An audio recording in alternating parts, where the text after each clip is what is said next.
வணக்கம் மக்களே, welcome back to நேற்று இன்று நாளை. இன்றைக்கி நம்ம ஸ்டஃப்டு ரெட் சில்லி பிக்கல் எப்படி பண்ணலாங்கிறத பார்க்கலாம். இது நம்ம ஊரில் சிவப்பு மிளகா, பழமிளகான்னு கூட சொல்லுவாங்க. இப்போ வின்டர் சீசனில் இந்த மிளகா நம்மளுக்கு நிறைய கிடைக்கும். இந்த மிளகாவை வச்சுட்டு ஒரு நார்த் இந்தியன் ஸ்டைலில் ஊறுகாய் பண்ண போகிறோம். நம்ம சேனலுக்கு ஃபர்ஸ்ட் டைமாக வரீங்கன்னா மறக்காமல் சப்ஸ்கிரைப் பண்ணுங்கள். இந்த ரெசிபியை நீங்கள் அப்படியே பச்சை மிளகாய் கூட யூஸ் பண்ணிக்கலாம்.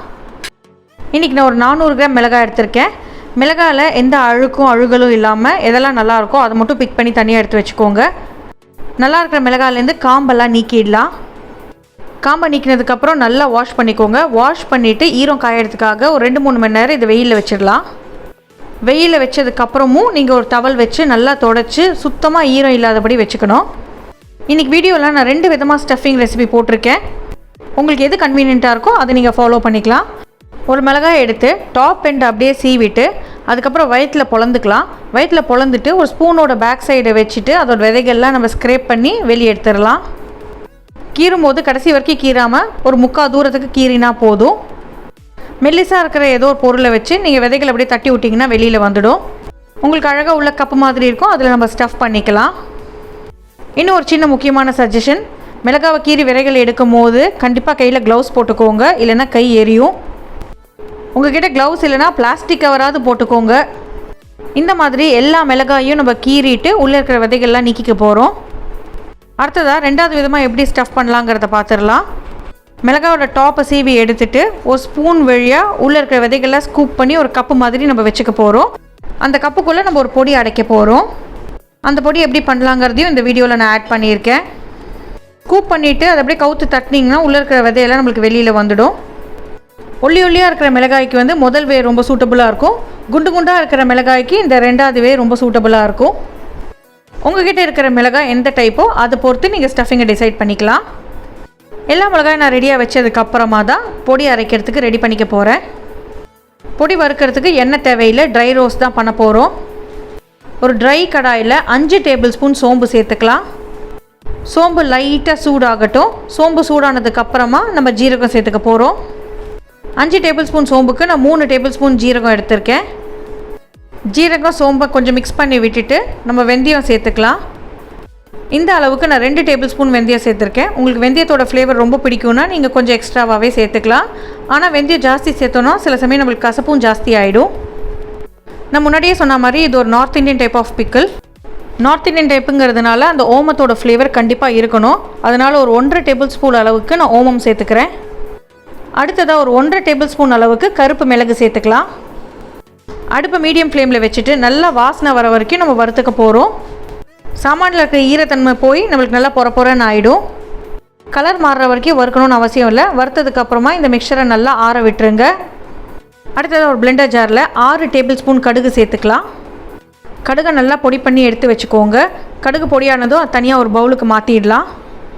இப்போ அதே காலி பிளெண்டர் ஜாரில் நம்ம வறுத்து வச்ச சாமான்லாமும் சேர்த்துட்டு பொடியாக அரைச்சி எடுத்துக்க போகிறோம். நான் கடுகு தனியாகவும் மிச்ச சாமான் தனியாகவும் அரைக்கிறேன். இல்லைனா கடுகுலேருந்து எண்ணெய் பதம் வந்து மிச்ச சாமானுக்கு ஒரு பிசுபிசுப்பு கொடுத்துடும். நல்லா மிஷின் மாதிரி கடை மாதிரி நைஸாக அரையணும்னு அவசியம் இல்லை. கொஞ்சம் கரகரன்னு இருந்தால் கூட தப்பு கிடையாது. அரைச்ச இந்த மிக்சர் கூட 1.5 டேபிள் ஸ்பூன் கருப்பு உப்பு சேர்த்துக்கலாம். கூடவே 1 டீஸ்பூன் அளவுக்கு பெருங்காயம் சேர்த்துக்கிறேன்.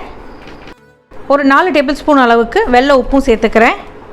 இப்போ இந்த உப்பெல்லாம் சேர்த்துட்டு நல்லா அரைக்கக்கூடாது, ஜஸ்ட் ஒரு பல்ஸ் பண்ணால் போதும். இல்லைனா உப்பு வந்து சூட்டில் தண்ணி விட்டுடும். இப்போ அரைச்சதை வந்து கடுகு பொடியோடு சேர்த்துட்டு நல்லா மிக்ஸ் பண்ணிக்கலாம். நல்லா கலந்து விட்டதுக்கப்புறமா ஒரு 2 டேபிள் ஸ்பூன் அளவுக்கு கருஞ்சீரகம், அதாவது கலோஞ்சி சீட்ஸ்னு சொல்லுவோம் இல்லையா, அதை சேர்த்துக்க போகிறேன்.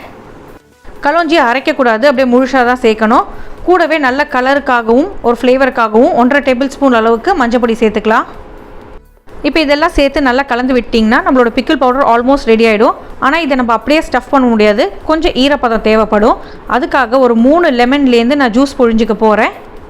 நான் எடுத்துருக்கிறது நல்ல பெரிய சைஸ் லெமன் தான். லெமன் ஜூஸ் சேர்த்துட்டு நல்லா கலந்து விட்டுருங்க. இது நம்ம பவுடருக்கு மாய்ஸ்சர் மட்டும் கொடுக்காது, நல்லா ஒரு புளிப்பு டேஸ்ட்டும் கொடுக்கும். ப்ளஸ் இது ஒரு நல்ல ப்ரிசர்வேட்டிவாகவும் நம்மளுக்கு இருக்கும். கூடவே ஒரு 2 டேபிள் ஸ்பூன் அளவுக்கு கடுகு எண்ணெய் சேர்த்துக்கிறேன். கடுகெண்ணெய் சேர்த்தா நம்மளுக்கு நல்லா ட்ரெடிஷ்னலாக நல்லா டேஸ்டியாக இருக்கும். பட் உங்கள்கிட்ட கடுகெண்ணெய் இல்லைனா நீங்கள் நார்மல் ஆயில் கூட சேர்த்துக்கலாம். எல்லா பக்கம் மாய்ஸ்சர் படுற அளவுக்கு நல்லா கலந்து விட்டுட்டிங்கன்னா நம்மளோட ஸ்டஃபிங் ரெடி ஆகிடும். ஒரு மிளகாவாக எடுத்து நம்ம இதை ஸ்டஃப் பண்ணிக்க போகிறோம். ஃபர்ஸ்ட் டைப்பாக நம்ம வயிற்ற பொழந்தோம் இல்லையா, அந்த மிளகாயில் கொஞ்சமாக அப்படியே நீக்கி விட்டுட்டு உள்ளே ஸ்டஃபிங் வச்சுட்டு நல்லா ஒரு ப்ரெஸ் கொடுத்தீங்கன்னா போதும். நம்ம ப்ரெஸ் கொடுத்த உடனே அந்த 2 எண்ட்ஸும் மூடிக்கும். இதே மாதிரி எல்லா மிளகாவும் நம்ம ஸ்டஃப் பண்ணிக்க போகிறோம். 2ஆவது டைப் மிளகாவில் என்ன பண்ணணும்னா அந்த தலை வழியாக கொஞ்சம் கொஞ்சமாக பவுடரை சேர்த்துட்டு நம்ம விரல் விட்டு அடைச்சிட்டே இருக்கணும். நல்லா மேலே ஃபில் ஆகிற வரைக்கும் நம்ம ஸ்டஃப் பண்ணிக்க போகிறோம். முதல் வே ஸ்டஃபிங்கோட 2ஆவது வேயில் கொஞ்சம் ஸ்டஃபிங் ஜாஸ்தியாகவே பிடிக்கும். ஃபிங்கர் வச்சு நீங்கள் ஸ்டஃப் பண்ண முடியலன்னா ஒரு ஸ்பூனோட பேக் சைடே வச்சு நீங்கள் அப்படியே ப்ரெஸ் கொடுக்கலாம். ஊறுகாவை இன்னும் கொஞ்சம் ஸ்பைசி ஆக்கணும்னு நீங்கள் நினச்சிங்கன்னா நம்ம நீக்கி வச்ச விரைகள்லேருந்து ஒரு 2 ஸ்பூன் எடுத்துகிட்டு இந்த பிக்கிள் பவுடரில் மிக்ஸ் பண்ணிவிட்டு நீங்கள் ஸ்டஃப் பண்ணலாம். இன்னுமே உங்களுக்கு நல்லா ஸ்பைசியாக இருக்கும். ஸ்டஃப் பண்ணதுக்கப்புறம் பார்க்குறதுக்கே ரொம்ப அழகாக இருக்கும். ஸ்மெல்லும் நம்மளுக்கு நல்ல ஒரு ஊறுகாவோட ஸ்மெல் வர ஆரம்பிச்சிடும். ஆனால் இதை நம்ம அப்படியே சாப்பிட முடியாது. இதை கொஞ்சம் பதப்படுத்தணும். மீதமுள்ள பொடியை நீங்கள் தூக்கி கொட்டிடாதீங்க. இதுக்கே நம்ம யூஸ் பண்ணிக்க போகிறோம். ஊறுகாய் இப்படியே இருந்தால் அதுக்கு ஷெல்ஃப் லைஃப் இருக்காது.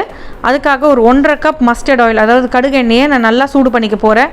உங்களுக்கு கடுகு எண்ணெயோட ஃப்ளேவர் பிடிக்காது, இல்லை உங்கள்கிட்ட கடுகு எண்ணெய் இல்லைனா நீங்கள் நார்மல் ஆயிலே யூஸ் பண்ணிக்கலாம், இல்லைனா நல்லெண்ணெய் யூஸ் பண்ணிக்கோங்க. எண்ணெய் நல்லா ஸ்மோக்கிங் பாயிண்ட் வந்ததுக்கப்புறமா அடுப்பு ஆஃப் பண்ணிவிடுங்க. நீங்கள் ஊறுகாய் ஸ்டோர் பண்ணுறதுக்கு எந்த பாத்திரம் யூஸ் பண்ணுறீங்களோ அந்த பாத்திரத்தை நல்லா தண்ணி இல்லாமல் தொடச்சி எடுத்து ஸ்டெரிலைஸ் பண்ணி வச்சுக்கோங்க. அடுத்ததாக நம்ம ஸ்டஃப் பண்ண ஒரு மிளகாயும் இந்த சூடாக இருக்கிற இந்த எண்ணெயில் நல்லா புரட்டி எடுத்துகிட்டு அந்த கிளாஸ் ஜாரில் சேர்த்துக்கலாம். ஒரு மிளகாயாக எண்ணெயில் துவச்சி நீங்கள் எந்த பாட்டிலில் ஸ்டோர் பண்ணுறீங்களோ அதில் போட்டு வச்சுக்கோங்க. பாட்டிலுக்கு கீழே மேலே எக்ஸ்ட்ரா இருக்கிற அந்த ஊறுகாய் பொடிகளை நம்ம அப்படியே தூவிக்க போகிறோம். ஒரு பாதியை நான் கீழே தூவிட்டேன், மிச்சம் இருக்கிற இன்னொரு பாதியை நான் மேலே தூவிக்க போகிறேன். லைட்டாக ஊறுகாய் ஜாரை நீங்கள் ஆட்டி விட்டிங்கன்னா கேப்ஸில் எல்லாமும் அந்த பொடி போய் உங்களுக்கு ஸ்டோர் ஆகிடும். அடுத்ததாக நம்ம சூடு பண்ணி வச்சுருக்கிற அந்த எண்ணெயும் மேலே அப்படியே கொட்டிக்கலாம். எண்ணெய் கொட்டினதுக்கப்புறமா மிளகாவை லைட்டாக மிக்ஸ் பண்ணி விடுங்க. இல்லைனா பாட்டிலை க்ளோஸ் பண்ணிவிட்டு அப்படியே ரோல் பண்ணிங்கன்னா உங்களுக்கு எண்ணெய் மிளகாவோட எல்லா பக்கத்துலேயும் படும். இப்போ இந்த ஊறுகாய் போட்டுட்டு ஒரு நாள் அப்படியே விட்டுடுங்க. அடுத்த நாள் நீங்கள் அதை வெயிலில் வைக்கணும். ஒரு துணி போட்டுட்டு மூடிட்டு ஒரு 4-5 நாளைக்கு நீங்கள் வெயிலில் வச்சு எடுத்திங்கன்னா போதும். மிளகாய் நல்லா ஊறி சாஃப்ட் ஆகிடும். ஒரு மிளகாய் எடுத்து பிச்சு பாருங்கள். உங்களுக்கு சாஃப்டாக கையிலேயே உரிக்க வந்ததுன்னா ஊறுகாய் நல்லா ஊறிடுதுன்னு அர்த்தம். அதுக்கப்புறம் நீங்கள் யூஸ் பண்ணும்போது ஊறுகாய் ஃப்ரிட்ஜில் எடுத்து ஸ்டோர் பண்ணால் போதும். இந்த ஊறுகாயை நீங்கள் சாதத்து கூட சாப்பிட்லாம், சப்பாத்தி, நான், தேப்லா எது கூட வேணாலும் சாப்பிட்லாம். ரொம்பவே டேஸ்டியாக இருக்கும். ட்ராவலுக்கு சப்பாத்தி கூட எடுத்துகிட்டு போகிறதுக்கு ஒரு பெஸ்ட் சைட் டிஷ்னு நான் சொல்லுவேன். இந்த ரெசிபி உங்களுக்கு பிடிச்சிருக்குன்னு நினைக்கிறேன். கண்டிப்பாக உங்கள் வீட்டில் ட்ரை பண்ணி பாருங்கள். ட்ரை பண்ணி பார்த்துட்டு எப்படி இருக்குன்னு சொல்லுங்கள். நம்ம சேனலுக்கு ஃபர்ஸ்ட் டைமாக வரீங்கன்னா லைக் பண்ணுங்கள், ஷேர் பண்ணுங்கள், மறக்காமல் சப்ஸ்கிரைப் பண்ணுங்கள். தேங்க்ஸ் ஃபார் வாட்சிங்.